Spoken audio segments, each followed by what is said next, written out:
एक बार की बात है, किसी नदी के किनारे एक शहर बसा हुआ था। एक बार वहाँ बहुत बारिश हुई,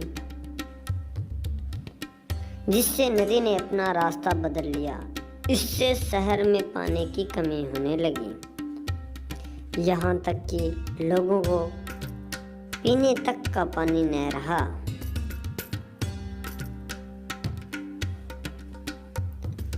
धीरे धीरे लोग उस शहर को छोड़ जाने लगे। एक वक्त आया और वहाँ सब खाली हो गया और वहाँ सिर्फ चूहे ही रह गए। चूहों ने अपना रास्ता और अपना राज्य बना लिया। एक बार वहाँ जमीन से पानी का एक स्रोत फूटा और वहाँ एक बहुत बड़ा सा तालाब बन गया। दूसरी ओर उस शहर के कुछ ही दूरी पर एक जंगल था, जहाँ कई जानवर रहते थे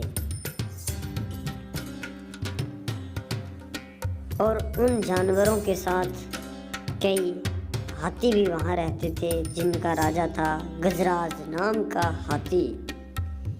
एक बार की बात है, वहाँ भयानक सूखा पड़ा और सभी जानवर पानी के लिए हाहाकार मचाने लगे। भारी भरकम हाथियों की भी बुरी हालत हो गई। इतने में गजराज का दोस्त चील वहाँ आया और उसने खबर दी कि खंडहर में बने शहर में पानी का तालाब है। यह सुनते ही बच्चों और साथियों को लेकर वह शहर की तरफ चल पड़ा। कई हाथी उस ओर चल पड़े और रास्ते में चूहों का शहर आया पड़ा। उन 4 हाथियों के पैरों तले कई चूहे दबकर मर गए। इतना ही नहीं, वापस आते हुए भी कई चूहे मारे गए। ऐसा कई दिनों तक चलता रहा। इस बात की खबर चूहों के राजा मुस्कुराज तक पहुंची। वो बहुत ही चिंतित हुए। उसके मंत्रियों ने मुस्कुराज को कहा कि महाराज, आप जाकर गजराज के बारे में इससे बात करनी चाहिए। उनकी बात सुनकर मुस्कुराज गजराज के जंगल में उससे बात करने के लिए गया।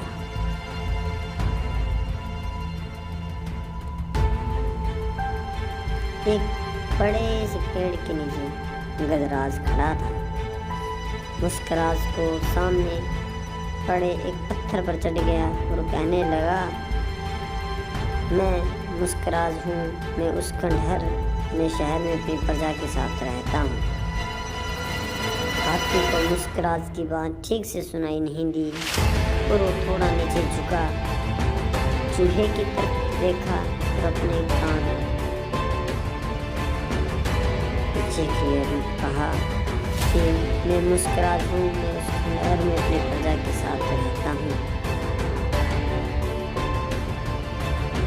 आप और आपके मित्र तालाब की ओर जाते हैं तो कई चूहे आपके पैरों तले दबकर मर जाते हैं। कृपया करके ऐसा न करें, वरना बहुत जल्दी हम में से कोई नहीं बचेगा।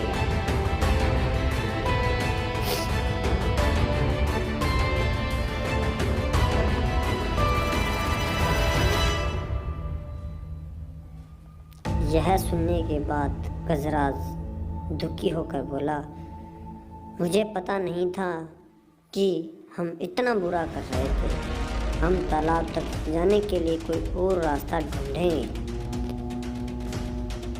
यह सुनने के बाद चूहा बहुत खुश हुआ और बोला, गजराज, आपने मुझ जैसे छोटे से प्राणी की बात सुनी। मैं आपका आभारी हूँ। भविष्य में कभी भी अगर आपको किसी भी मदद की जरूरत हो तो मुझे ज़रूर बताएं।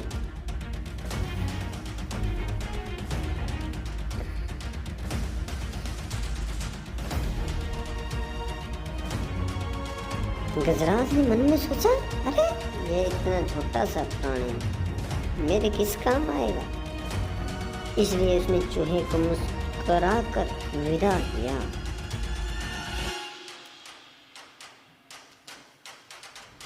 कुछ दिनों तक सब कुछ ठीक ही चल रहा था कि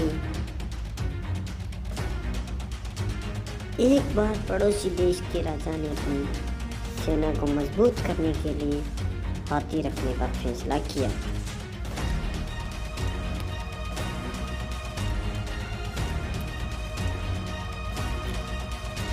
राजा के मंत्री और उनकी सेना में जंगल में कई हाथी पकड़े। हाथियों के पकड़े जाने की चिंता गजराज को सताने लगी। एक बार गजराज इसी चिंता में जंगल में टहल रहा था कि अचानक उसके पैर सूखी पत्तियों में छिपाए जाल पर जा पड़े और वो जाल में फंस गया।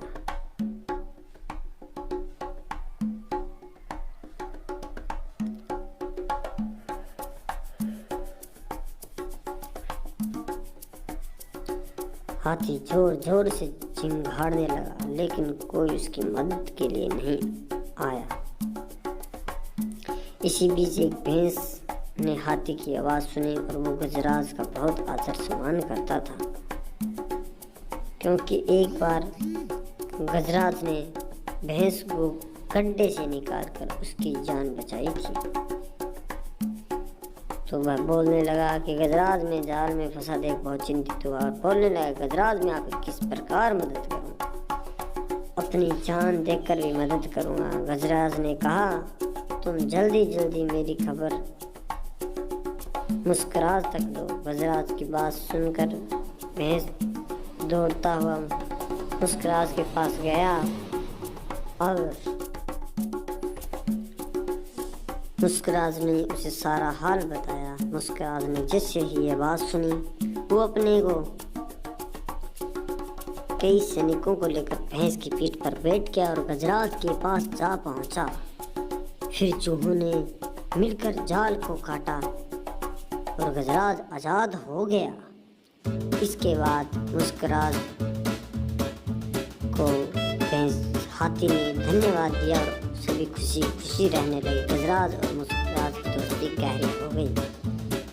कहानी से सार यही निकलता है कि आपसे विश्वास बनाए रखें। कोई भी छोटा प्राणी हो या बड़ा, कभी भी किसी भी वक्त काम आ सकता है।